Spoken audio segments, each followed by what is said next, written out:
Si pudiésemos pintar en una uña 110 líneas verticales, todas iguales, y estiráramos el brazo intentando distinguirlas, no podríamos. Sin embargo, nuestro ojo sí que las detecta. Quien no las ve es nuestra mente. La consciencia ha de desechar gran parte de la información que recibe la retina para crear una imagen simplificada, mucho más útil, del mundo exterior.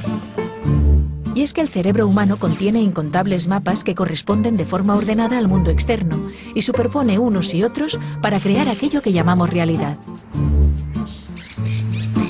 Si vemos una cotorra verde en la rama de un árbol, por ejemplo, las primeras en ponerse en acción serán el grupo de neuronas que gestionan el mapa del movimiento. Después, otro grupo detectará el color verde del animal. Otro grupo procesará sus formas, y así hasta como mínimo 30 mapas encargados de procesar cosas distintas relacionadas con la visión. Si además en ese momento chilla, neuronas del sistema auditivo del cerebro se encargarán de varios mapas distintos, el del timbre, el tono o la frecuencia. Todos estos mapas se unirán en el lóbulo parietal, donde se integrarán para dar la imagen del animal gritando. La información secundaria se perderá, y esta nueva idea seguirá viajando hasta las áreas del lenguaje, donde el cerebro identificará al animal y le dará su nombre, la cotorra verde que grita. Si además esta imagen se compara con los cientos de cotorras verdes que hemos visto en nuestra vida, decidirá si su sonido nos resulta atractivo o irritante. Y es que las emociones son el último baño, el último mapa que necesitamos para saber cómo relacionar la realidad que nos rodea con quienes somos nosotros. La percepción del mundo depende de cómo lo procesamos. Por eso cada uno de nosotros es un ser diferente. Algunos aman ciertas obras de arte, mientras que a otros no les dicen nada. Ciertos símbolos nos emocionan y otros nos dejan indiferentes. Cada persona siente su entorno de una forma única e intransferible.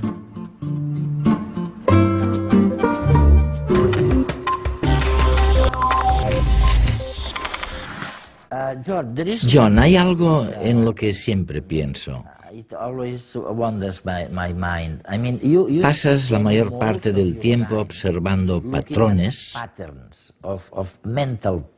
mirando qué cambios se producen en el cerebro en patrones mentales concretos, ¿no? Sí. Cada pensamiento que tienes, como pensar que resuelves un cálculo complejo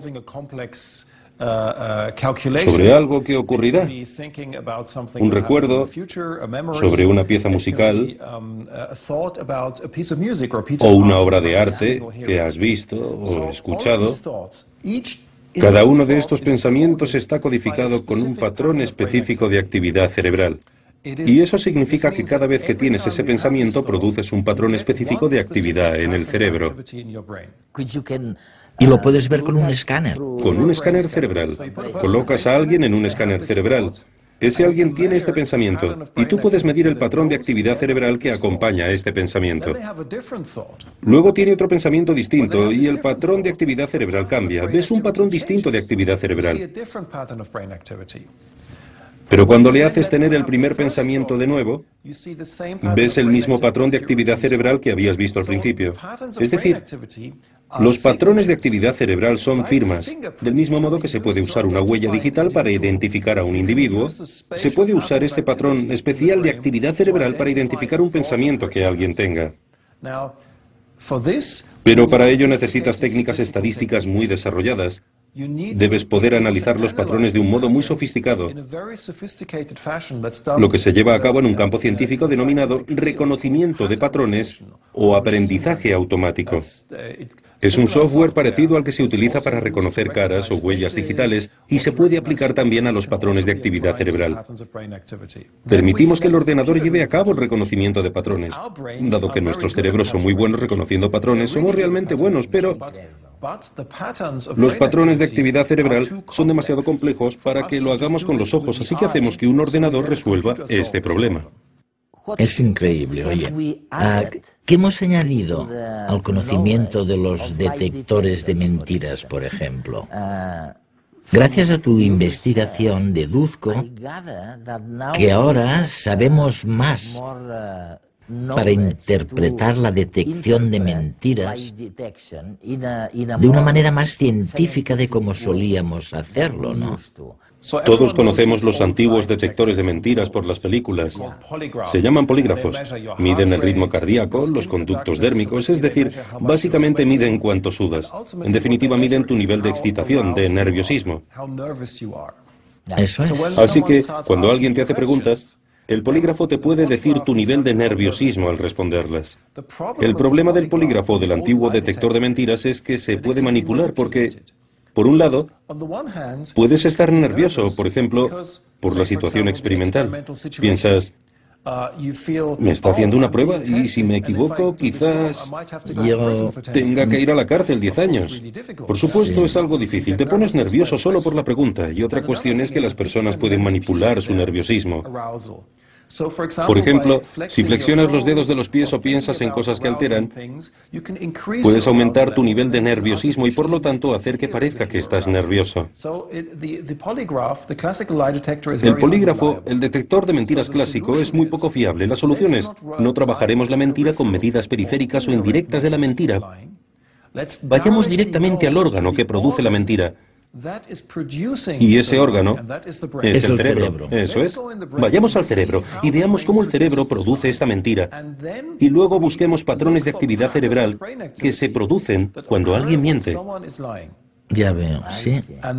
Y entonces enseñamos a un ordenador a reconocer los patrones de la actividad cerebral para ver si ese patrón de actividad cerebral tiene el mismo aspecto que cuando alguien miente o cuando cuenta la verdad. Actualmente esto se encuentra en un nivel experimental. Hasta ahora no tenemos pruebas de que lo podamos hacer en una situación real,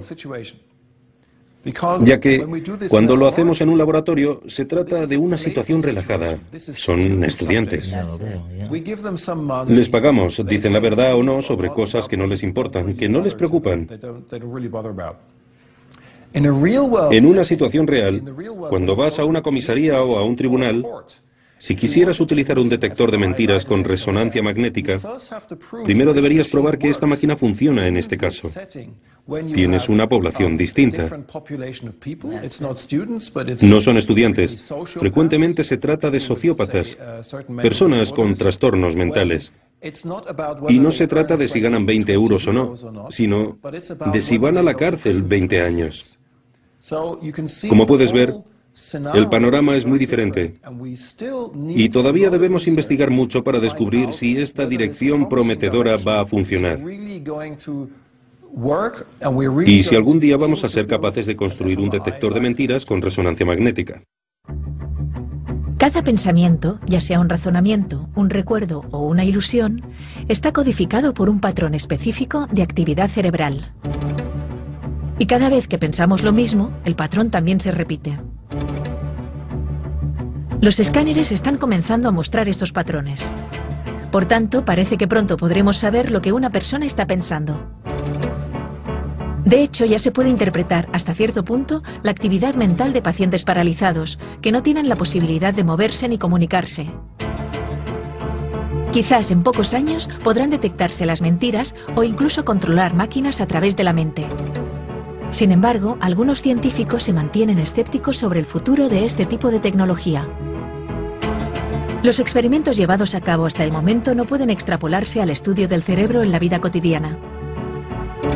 Y aunque los resultados obtenidos son significativos, tampoco son concluyentes, por lo que parece demasiado pronto para lanzar las campanas al vuelo.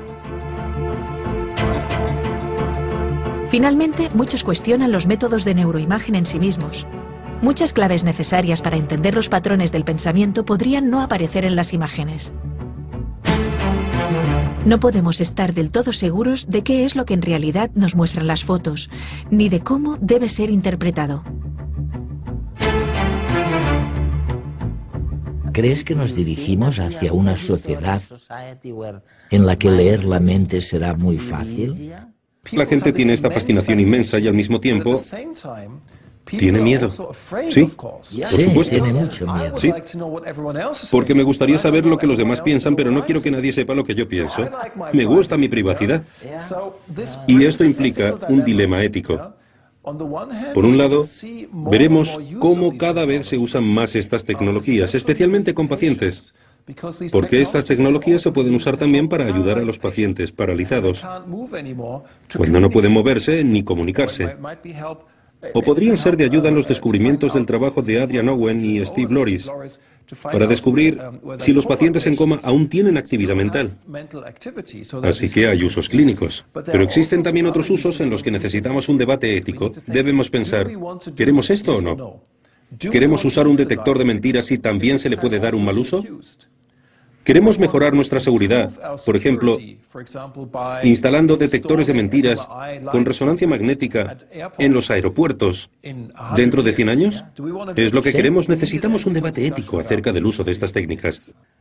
Voy a plantearte una pregunta muy seria. Sí.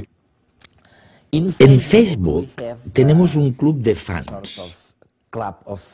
Creo que son unos 400.000. Gran parte del mundo hispanohablante, que son también fans de Redes, nuestro programa de ciencia, y acaban de hacer una camiseta que te quería enseñar. Mira, dice aquí, ninguna de tus neuronas sabe quién eres, ni le importa. Y mi pregunta es, oye, ¿es cierto eso que dice la camiseta o no lo es? La persona que inventó esta frase ¿estaba muy alejada de la verdad o tu investigación ha llegado a una conclusión cercana a este razonamiento? Es absolutamente cierta. Lo es. Y lo es porque tu mente no es algo que tenga que ver únicamente con neuronas individuales, sino con todo el cerebro. Es una propiedad de todo el cerebro. Necesitas el sistema entero. La neurona individual, evidentemente, no sabe nada de lo que hacen las demás, o sabe muy poco. Pero tu mente, tus capacidades mentales son algo realizado por todo el cerebro, no solo por neuronas individuales.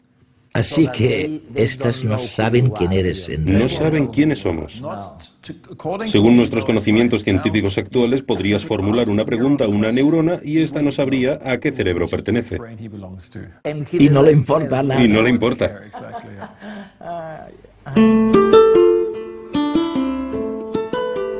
La neurociencia alterará lo que conocemos hoy por libre albedrío.